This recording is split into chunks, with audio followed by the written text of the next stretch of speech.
दोस्तों SOL Duke के PG के एडमिशन हमारे 3 जून से स्टार्ट हो गए हैं। तो अगर आप पीजी एडमिशन फॉर्म के अंदर एमए प्रोग्राम के एडमिशन फॉर्म को फिल करना चाहते हैं, जिसके अंदर 4 सब्जेक्ट आते हैं हमारे, MA Hindi, MA Sanskrit, MA history और एमए पॉलिटिकल साइंस। तो कैसे आपको एडमिशन फॉर्म को फिल करना है, एलिजिबिलिटी क्राइटेरिया क्या रखा गया है, फीस स्ट्रक्चर क्या है, ए टू जेड जानकारी मैं आपको इस वीडियो में शेयर करने वाला हूँ। तो चलिए दोस्तों वीडियो को स्टार्ट करते हैं। साथ ही दोस्तों अभी तक आपने चैनल को सब्सक्राइब नहीं किया, चैनल को सब्सक्राइब जरूर कर लीजिएगा। वीडियो अच्छी लगे वीडियो को लाइक और शेयर जरूर कीजिएगा। तो देखिए दोस्तों, एसओएल पीजी के एडमिशन फॉर्म हमारे मेनली 3 जून से स्टार्ट हो गए थे, लेकिन जो एडमिशन फॉर्म फिल होना स्टार्ट हुए हैं वो 10 जून से स्टार्ट हुए हैं। साथ ही बात करें यहाँ पे लास्ट डेट ऑफ एडमिशन की, तो देखिए अभी लास्ट डेट यहाँ पे मेंशन नहीं की है, लेकिन 2023-24 सेशन के लिए जो एडमिशन लास्ट डेट थी वो 11 सितंबर थी। लेकिन इस बार शायद अगस्त मिड में ही हमारी लास्ट डेट हो, या अगस्त के एंड तक आपकी लास्ट डेट रहेगी एडमिशन फॉर्म फिल करने की।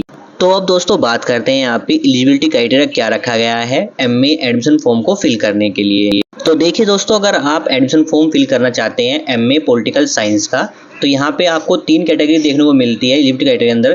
कैटेगरी 1A, 1B और 2A। 1A के अंदर वो स्टूडेंट आएंगे जिन्होंने अपना ग्रेजुएशन किसी भी यूनिवर्सिटी से किया हुआ है, चाहे दिल्ली यूनिवर्सिटी से क्यों ना हो। 1B के अंदर वो स्टूडेंट आएंगे जिन्होंने अपना मास्टर कंप्लीट कर लिया है किसी भी यूनिवर्सिटी से, चाहे दिल्ली यूनिवर्सिटी से क्यों ना हो। 2A कैटेगरी के अंदर वो स्टूडेंट आएंगे जिन्होंने अपना बीए ऑनर्स पॉलिटिकल साइंस किया है दिल्ली यूनिवर्सिटी से, तो वो 2A सेलेक्ट करेंगे।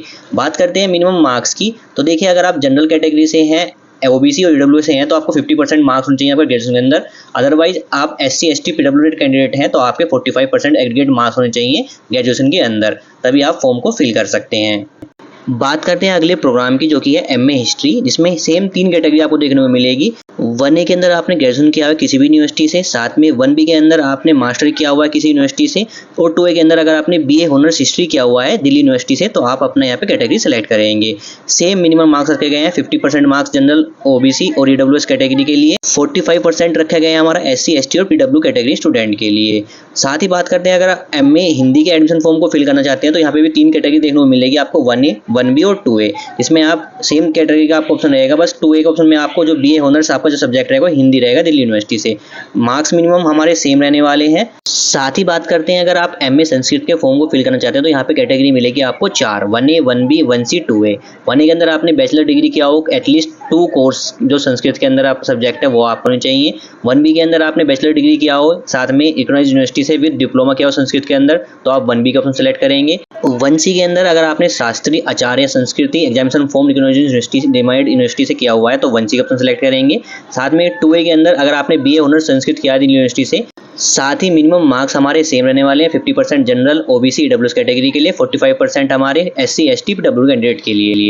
साथ ही दोस्तों अब बात करते हैं मोड ऑफ एडमिशन। तो देखिए दोस्तों, मोड ऑफ एडमिशन हमारा डायरेक्ट एडमिशन है पीजी प्रोग्राम के अंदर, लेकिन वो मेरिट बेस पे होता है। यानी एडमिशन फॉर्म फिल करने के बाद हमारे प्रोग्राम की मेरिट लिस्ट लगाई जाती है। मेरिट लिस्ट में नेम आने के बाद आपको स्टेप 2 कंप्लीट करना होता है, जिसमें आपको सब्जेक्ट और बाकी डिटेल अपनी ऐड करके अपना एडमिशन फॉर्म को कंप्लीट करना होता है।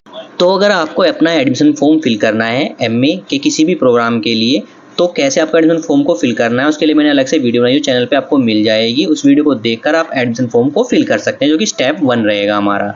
बात करते हैं साथ ही यहाँ पे मेरिट लिस्ट की। तो मेरिट लिस्ट यहाँ पे आपकी 2 सेपरेट मेरिट लिस्ट आती है। एक आएगी आपकी जिस स्टूडेंट ने अपना ग्रेजुएशन दिल्ली यूनिवर्सिटी से किया हुआ है, यानी उसने कैटेगरी 2A सेलेक्ट की हुई है, तो उसके लिए मेरिट लिस्ट अलग से आएगी। साथ ही एक मेरिट लिस्ट आएगी हमारी जिस स्टूडेंट ने अपना category 1A, 1B, 1C select किया हुआ है, तो उसकी मेरिट लिस्ट आपको अलग देखने को मिलेगी। यानी 2 टोटल मेरिट लिस्ट हमारी एक साथ डिक्लेयर होगी वेबसाइट पे। साथ ही जो दोनों मेरिट लिस्ट है उसमें सेपरेट आपको 50% सीट आपको देखने को मिलेगी। यानी 50% सीट रिजर्व रहेगी हमारी 2A कैटेगरी के लिए, यानी किसी मेरिट लिस्ट 1 के लिए, और मेरिट लिस्ट 2 के लिए हमारी 50% यहाँ पे सीट अवेलेबल रहेगी यहाँ पे। साथ ही दोस्तों जो मेरिट लिस्ट डिक्लेयर होगी हमारी 2 मेरिट लिस्ट, उसमें कैटेगरी वाइज ही आपकी मेरिट लिस्ट डिक्लेयर होगी। इसमें आपको जनरल, एससी, एसटी, ओबीसी और ईडब्ल्यूएस कैटेगरी आपको डिफरेंट देखने को मिलेगी। बात करें जो जनरल कैटेगरी स्टूडेंट है, उसमें आपको SC, ST, OBC, EWS category student भी आपको देखने को मिल सकते हैं, लेकिन अदर कैटेगरी के अंदर आपको जनरल कैटेगरी स्टूडेंट आपको देखने को नहीं मिलेंगे। साथ ही दोस्तों अब बात करते हैं फीस स्ट्रक्चर की। तो देखिए दोस्तों, एमए के एडमिशन फॉर्म के लिए आपको कितनी फी पे करनी होती है, सबसे पहले बात करते हैं। सबसे पहले आपको स्टेप 1 के अंदर आपको पे करना होता है रजिस्ट्रेशन फी, जिसके लिए अगर आप स्टूडेंट हो category general, OBC, EWS category से, तो आपको 250 रुपीज़ आपको पे करना होगा चार्जेस में। बात करते हैं अगर आप एससी, एसटी, पीडब्ल्यूडी कैंडिडेट हैं, तो आपको 100 रुपीज़ रजिस्ट्रेशन फी देनी होती है स्टेप 1 के अंदर। स्टेप 1 का प्रोसेस कंप्लीट हो जाने के बाद मेरिट लिस्ट लगाई जाती है। अगर मेरिट लिस्ट में आपका नेम आता है तो स्टेप 2 के अंदर आपको कितनी फीस पे करनी होती है स्टेप 2 के अंदर। तो बात करते हैं, अगर आपने फॉर्म फिल किया है एमए हिंदी का तो आपको टोटल फीस पे करनी होगी 9370 रुपीज़, जिसमें अगर आप स्टडी मटेरियल सॉफ्ट कॉपी में चाहते हैं तो आपको फीस आपकी 400 रुपये लेस हो जाएगी, तो टोटल फीस आपको पे करनी होगी 8970 रुपीज़। बात करते हैं, अगर आप पीडब्ल्यूडी कैंडिडेट हैं तो आपको टोटल फीस पे करनी होती है 2343 रुपये, जिसमें आपकी एडमिशन फी रहेगी 1863 रुपये प्लस 480 रुपये आपकी एग्जामिनेशन फीस रहेगी। तो टोटल जो फीस बनेगी पीडब्ल्यू कैंडिडेट के लिए वो बनती है 2343 रुपये। साथ ही दोस्तों बात करते हैं, अगर आपने फॉर्म फिल किया है MA history, MA political science, MA Sanskrit का, तो टोटल फीस आपको पे करनी है 9070 रुपीज़ आपको पे करनी है, जिसमें अगर आप जो स्टडी मटेरियल अपना रिसीव करना चाहते हैं सॉफ्ट कॉपी में तो आपको 400 रुपये आपकी फीस लेस हो जाएगी। टोटल आपको फीस पे करनी होगी 8670 रुपीज़। अगर आपको स्टडी मटेरियल अपना रिसीव करना है अपना हार्ड कॉपी में तो आपको सेम फीस रहने वाली है। बात करते हैं, अगर आप पीडब्ल्यू कैटेगरी स्टूडेंट हैं तो आपको फीस पे करनी है 2268 रुपये टोटल फीस पे करनी होगी। साथ ही दोस्तों बात करते हैं, जो आपकी फीस टोटल फीस, इसी फीस के अंदर आपकी एग्जामिनेशन फीस होती है सेमेस्टर 1 और सेमेस्टर 2 की, तो आपको अलग से एग्जामिनेशन फीस पे नहीं करनी होगी, आपको टोटल फीस के अंदर ही आपकी एग्जामिनेशन फी भी यहाँ पे इंक्लूड हो जाएगी। तो यहाँ पे फीस स्ट्रक्चर रखा गया है हमारा एमए प्रोग्राम के लिए। साथ ही दोस्तों बात करते हैं, जो हमारा एमए प्रोग्राम है वो हमारा सेमेस्टर वाइज होता है, यानी 2 साल के अंदर आपको 4 सेमेस्टर के एग्जाम देने होंगे। बात करें जो हमारा एमए प्रोग्राम है उसके लिए आपको जो मिनिमम टाइम रखा गया है वो 2 साल तो आपका मिनिमम टाइम है, और मैक्सिमम आप 4 साल तक एमए को कंप्लीट कर सकते हैं एमए प्रोग्राम को दिल्ली यूनिवर्सिटी के अंदर। अब बात करते हैं दोस्तों कौन कौन एमए के एडमिशन फॉर्म को फिल कर सकते हैं, पीजी एडमिशन फॉर्म को फिल कर सकते हैं। तो देखिए दोस्तों, जिसने अपना ग्रेजुएशन कंप्लीट कर लिया है या फिर जो अपीयरिंग है लास्ट सेमेस्टर का एग्जाम दिए हैं या फिर अभी एग्जाम दे रहे हैं रिजल्ट के वेट कर रहे हैं, वो अपना एमए के एडमिशन फॉर्म को फिल कर सकते हैं। इसमें बात करें, अगर आपने पास कर लिया है अपना यूजी कोर्स तो आपको कोई प्रॉब्लम नहीं होगी, आप अपनी डिटेल फिल करके एडमिशन फॉर्म फिल कर सकते हैं। बात करते हैं जिसने अभी अपीयरिंग कर रहे हैं या लास्ट सेमेस्टर के एग्जाम दिए हैं रिजल्ट का वेट कर रहे हैं, वो भी अपना एडमिशन फॉर्म फिल कर सकते हैं। बस क्या करें, जो स्टेटस रहेगा आपका ग्रेजुएशन का उसको आप अपीयरिंग सेलेक्ट कर लीजिएगा, परसेंटेज आप फिल मत कीजिएगा, और नेक्स्ट स्टेप पे आ जाने के बाद आपको डॉक्यूमेंट में क्या अपलोड करना है, जो आपके फर्स्ट, सेकंड, थर्ड और फिफ्थ और टोटल जितने भी सेमेस्टर है लास्ट सेमेस्टर को छोड़ के उन मार्कशीट को आपको कंबाइन करके एक डॉक्यूमेंट के अंदर आपको अपलोड कर देना है, जहाँ पे आपकी ग्रेजुएशन की मार्कशीट मांगी जाती है। तो ये काम आपको कर लेना है आपको एडमिशन फॉर्म को फिल करते वक्त। तो वे स्टूडेंट जिन्होंने अपना यूजी कंप्लीट कर लिया, यूजी कंप्लीट करने के लिए लास्ट सेमेस्टर पे हैं, तो वो अपना एडमिशन फॉर्म फिल कर सकते हैं पीजी का, इसमें आप एमए के 4 प्रोग्राम के अंदर एडमिशन फॉर्म फिल कर सकते हैं। अब बात करते हैं डॉक्यूमेंट की, क्या क्या डॉक्यूमेंट आपके लगेंगे एडमिशन फॉर्म को फिल करते वक्त। तो देखिए, आपके 10th 12th की मार्कशीट लगेगी, पासिंग सर्टिफिकेट लगेंगे, साथ में फोटो सिग्नेचर रहेगा, और ग्रेजुएशन की जो आपकी मार्कशीट है, अगर आपने कंप्लीट कर लिया तो आपको लास्ट ईयर की मार्कशीट आपको अपलोड कर देनी है। अगर आपने अभी कंप्लीट नहीं किया, अपीयरिंग कर रहे हैं, तो आपको first, second, third, fourth, fifth, sixth जितने भी आपके सेमेस्टर आपने कंप्लीट कर लिए लास्ट सेमेस्टर को छोड़ के, उसकी मार्कशीट आपको अपलोड कर देनी है एक डॉक्यूमेंट के रूप में। बात करते हैं, अगर आपके पास कास्ट सर्टिफिकेट है तो आप अपना कास्ट सर्टिफिकेट भी अपलोड कीजिएगा, और ओरिजिनल कास्ट सर्टिफिकेट ही आपका होना चाहिए। साथ ही अगर आपने अपना यूजी दिल्ली यूनिवर्सिटी से किया हुआ है तो आपको माइग्रेशन सर्टिफिकेट की जरूरत नहीं है। अगर आपने अदर यूनिवर्सिटी से अपना यूजी कंप्लीट किया है तो आपको अपना माइग्रेशन सर्टिफिकेट भी सरेंडर करना होगा डॉक्यूमेंट में जस्ट स्टेप 2 के अंदर। बात करते हैं, अगर आप फी के अंदर कंसेशन चाहते हैं तो आपको अपना ओरिजिनल इनकम सर्टिफिकेट जो कि वैलिड होना चाहिए वो भी आपको अपलोड करना है। साथ में आपके पास सेल्फ अटेस्टेड फोटोकॉपी होनी चाहिए बीपीएल राशन कार्ड की, जो कि ओरिजिनल इनकम सर्टिफिकेट के रूप में आपका बना होना चाहिए, वो आपको साथ में अपलोड करना होगा। अगर आप पीडब्ल्यूडी कैंडिडेट है तो आपको अपना पीडब्ल्यू कैंडिडेट का सर्टिफिकेट भी अपलोड करना है डॉक्यूमेंट में।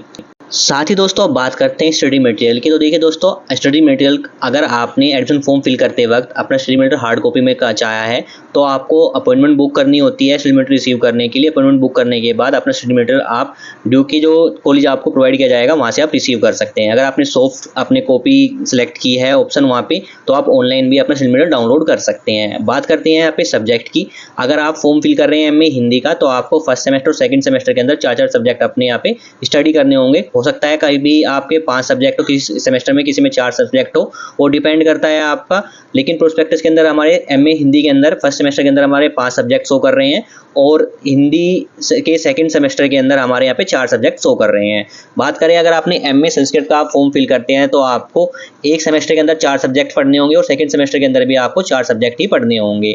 बात करते हैं अगर आपने एमए पॉलिटिकल साइंस के एडमिशन फॉर्म को फिल करेंगे तो आपको सेमेस्टर जो सब्जेक्ट मिलेंगे, एक सेमेस्टर के अंदर हमारे 4 सब्जेक्ट, सेकंड सेमेस्टर के अंदर भी हमें 4 सब्जेक्ट देखने को मिलेंगे। टोटल हमारा क्रेडिट होता है एक सेमेस्टर का 16 क्रेडिट और सेकंड सेमेस्टर का हमारा 16, टोटल 32 क्रेडिट हमारा बनने वाला है। बात करते हैं अगर आपने एमए हिस्ट्री का फॉर्म फिल कर रहे हैं तो आपको जो सब्जेक्ट मिलेंगे सेमेस्टर 1 और सेमेस्टर 2 के अंदर 4-4 सब्जेक्ट आपको देखने को मिलेंगे जो आपको स्टेप 2 के अंदर आपको सिलेक्ट करने होंगे। साथ ही दोस्तों बात करते हैं यहाँ पे रिफंड की। मान लीजिए आपने अपना एडमिशन फॉर्म फिल कर लिया है और एडमिशन फॉर्म फिल करने के बाद आपका मेरिट लिस्ट में नेम भी आ गया है। मेरिट लिस्ट में नेम आने के बाद आपने अपनी फीस भी पे कर दी और आप चाहते हैं अपना एडमिशन रिफंड कराना, यानी अपना एडमिशन कैंसिल कराना। तो इस केस में जो आपको एडमिशन कैंसिल होने के बाद आपको रिफंड कितना मिलने वाला है, मान लीजिए अगर स्टूडेंट विदिन 15 डेज के अंदर अपना एडमिशन कैंसिल कराता है तो उसका क्या होगा, आपका 500 रुपये कट करके फीस में से अब बाकी फीस उसकी रिटर्न कर दी जाएगी। साथ ही अगर स्टूडेंट 15 डेज के बाद और 30 दिन से पहले अपना एडमिशन कैंसिल कराता है तो इस केस में डिडक्शन होगा 1000 रुपये का। अगर आफ्टर 30 डेज वो अपना एडमिशन रिफंड कराता है यानी एडमिशन कैंसिल कराता है तो इस केस में कोई भी रिफंड आपको नहीं दिया जाएगा। तो ये रिफंड की यहाँ पे इंस्ट्रक्शन रखा गया है कि किस केस में आपको कितना पैसा रिफंड होगा, वो आपको यहाँ पे जानकारी मिल जाएगी प्रोस्पेक्टस के अंदर। तो देखिए दोस्तों, ये थी जो मेन इन्फॉर्मेशन आपको चाहिए एमए के एडमिशन फॉर्म को फिल करते वक्त। अब बात करते हैं जब आप अपना स्टेप 1 कंप्लीट कर लेंगे तो स्टेप 2 के अंदर आपको देखने को मिलेगा मेरिट लिस्ट, जिसमें मेरिट लिस्ट में नेम आने के बाद आपको स्टेप 2 कैसे कंप्लीट करना है उसके लिए मैं अलग से वीडियो बनाऊंगा जल्दी ही जब मेरिट लिस्ट आ जाएगी। साथ में मेरिट लिस्ट कितनी जाएगी और किस कोर्स की, किस प्रोग्राम की, किस कैटेगरी कितनी मेरिट लिस्ट लास्ट ईयर गई थी, वो जानकारी मैं अपने नेक्स्ट वीडियो में देने वाला हूँ। तो उस वीडियो को देखने के लिए जल्दी चैनल को सब्सक्राइब कर लीजिए और वीडियो अच्छी लगे वीडियो को लाइक और शेयर जरूर कीजिएगा। तो आई होप दोस्तों क्लियर होगा कि आप अगर एमए एडमिशन फॉर्म को फिल करना चाहते हैं तो उसके लिए जो इन्फॉर्मेशन है, इसमें एलिजिबिलिटी क्राइटेरिया क्या रखा गया है, फीस स्ट्रक्चर क्या रखा गया है, एडमिशन कौन कौन ले सकता है, कैसे फॉर्म को फिल करना है, A to Z जानकारी मैंने आपको इस वीडियो में शेयर कर दिया। Thank you.